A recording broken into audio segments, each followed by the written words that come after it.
오늘 하세나 본문은 마태복음 19장 16절에서 30절까지의 말씀입니다. 그런데 한 사람이 예수께 다가와서 물었다. 선생님, 내가 영원한 생명을 얻으려면 무슨 선한 일을 해야 합니까? 예수께서 그에게 말씀하셨다. 어찌하여 너는 나에게 선한 일을 묻느냐? 선한 분은 한 분이다. 내가 생명에 들어가기를 원하면 계명들을 지켜라. 그가 예수께 물었다. 어느 계명들을 지켜야 합니까? 예수께서 대답하셨다. 살인하지 말아라. 간음하지 말아라. 도둑질하지 말아라. 거짓 증언을 하지 말아라. 아버지와 어머니를 공경하여라. 그리고 내 이웃을 내 몸과 같이 사랑하여라. 그 젊은이가 예수께 말하였다. 나는 이 모든 것을 다 지켰습니다. 아직도 무엇이 부족합니까? 예수께서 그에게 말씀하셨다. 내가 완전한 사람이 되려고 하면 가서 내 소유를 팔아서 가난한 사람에게 주어라. 그리하면 내가 하늘에서 보화를 차지하게 될 것이다. 그리고 와서 나를 따라라. 그러나 그 젊은이는 이 말씀을 듣고 근심을 하면서 떠나갔다. 그에게는 재산이 많았기 때문이다. 예수께서 제자들에게 말씀하셨다. 내가 진정으로 너희에게 말한다. 부자는 하늘나라에 들어가기가 어렵다. 내가 다시 너희에게 말한다. 부자가 하나님 나라에 들어가는 것보다 낙타가 바늘귀로 지나가는 것이 더 쉽다. 제자들이 이 말씀을 듣고 깜짝 놀라서 말하였다. 그러면 누가 구원을 얻을 수 있습니까? 예수께서 그들을 눈여겨보시고 말씀하셨다. 사람은 이 일을 할 수 없으나 하나님은 무슨 일이나 다 하실 수 있다. 이 말씀을 듣고 베드로가 예수께 말하였다. 보십시오. 우리는 모든 것을 버리고 선생님을 따랐습니다. 그러니 우리가 무엇을 받겠습니까? 예수께서 그들에게 말씀하셨다. 내가 진정으로 너희에게 말한다. 새 세상에서 인자가 자기의 영광스러운 보좌에 앉을 때에 나를 따라온 너희도 12보좌에 앉아서 이스라엘 12지파를 심판할 것이다. 내 이름을 위하여 집이나 형제나 자매나 아버지나 어머니나 자식이나 땅을 버린 사람은 100배나 받을 것이요 또 영원한 생명을 물려받을 것이다.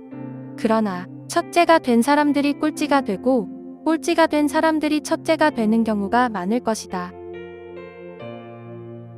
오늘 말씀은 한 사람이 예수님께 던진 질문으로 시작합니다. 이 사람은 22절 말씀에 보면 재물이 많은 청년, 부자 청년이라는 것을 밝히고 있습니다.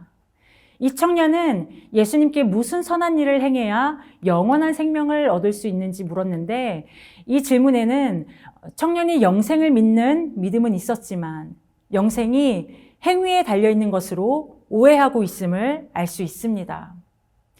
예수님은 선한 이는 오직 하나님뿐이시라고 말씀하시는데, 이 말씀은 예수님 자신이 선하지 않다는 뜻이 아니라 선함을 인간의 기준으로 평가하려는 청년의 관점을 바꿔주시려는 것입니다. 선하신 하나님만이 영생을 주실 수 있기에 그 영생에 들어가려면 하나님의 계명을 지키라고 말씀하십니다. 계명을 지키라는 말을 들은 부자 청년은 어떤 계명인지 묻습니다. 예수님은 제5계명에서 9계명과 사랑 계명을 말씀하셨고, 청년은 이 모든 것을 지켰다고 대답합니다. 예수님은 여기서 의도적으로 소유를 팔아 가난한 자들에게 나눠주고 주님을 따르라고 말씀하십니다. 그러자 부자 청년은 이 말씀을 듣고 근심하면서 떠나갔는데, 그 이유가 바로 그에게 많은 재산이 있기 때문이었죠. 예수님을 선생님이라고 부르면서 존경심을 표했던 청년은 지금까지 예수님을 시험하고 함정에 빠뜨리려 했던 바리새인들과는 다른 모습입니다. 영원한 생명을 얻고자 하는 진지함과 갈망이 이 청년에게 있어 보입니다. 계명도 다 지켰다고 자신 있게 대답하는 것 보면 행실도 바른 것 같습니다.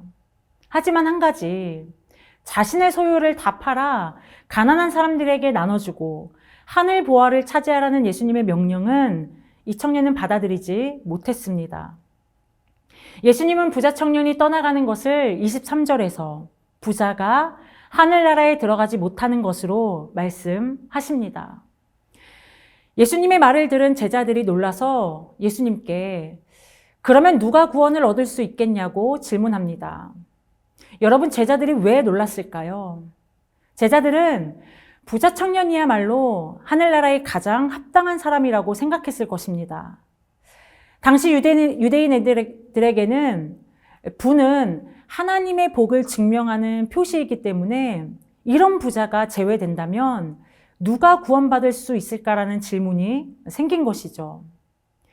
예수님은 구원은 사람으로서는 할 수 없는 일, 하나님만이 하실 수 있는 일이라는 것을 말씀하십니다.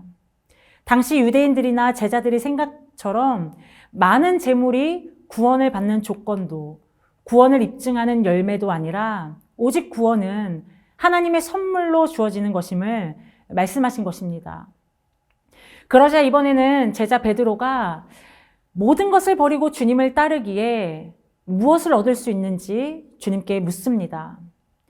베드로의 질문을 보면 무엇을 해야 영생을 얻을 수 있겠냐고 했던 부자 청년의 그 질문과 닮아 있습니다.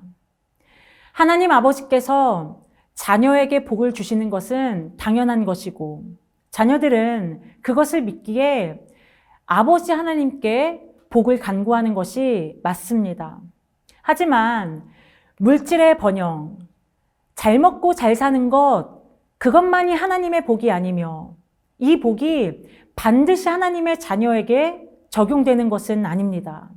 이 모든 것은 전적으로 하나님의 주권이지 우리의 어떤 공로가 아닌 것이죠. 그렇게 하나님의 자녀, 예수님의 제자들은 어떤 보상 심리를 바라거나 자신들의 공로 사상을 쌓아가며 제자의 길을 걸어가는 것이 아닙니다. 왜냐하면 하나님 나라는 첫째가 된 사람들이 꼴찌가 되고 꼴찌가 된 사람들이 첫째가 되는 경우가 많기 때문입니다. 이것이 어떻게 가능할까요? 사람으로는 할 수 없으나 하나님으로는 다 하실 수 있기 때문입니다. 사랑하는 성도 여러분, 부자 청년과 제자들은 하나님 나라의 문을 자신들의 능력으로 열고 들어갈 수 있다고 생각했지만 그 문을 열 수 있는 능력은 사람에게 있지 않습니다. 문을 열 수 있는 자격도 사람에게 있지 않습니다.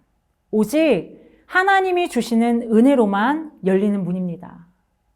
오늘 우리 자신은 하나님 나라의 문이 은혜로만 열린다는 이 사실을 얼마나 신뢰하고 있는지 우리 자신을 살피면서 이 은혜에 응답하기 위해 어떤 믿음의 결단이 필요한지 돌아보시기를 바랍니다. 오늘의 하시전은 지역 소상공인을 위해 따뜻한 소비를 하는 것입니다. 지역 화폐를 사용하거나 지역 내 소상공인 매장을 적극 이용한다면 지역 경제가 활성화되는 데 도움이 되는 것입니다. 오늘의 하시죠. 함께 하시죠.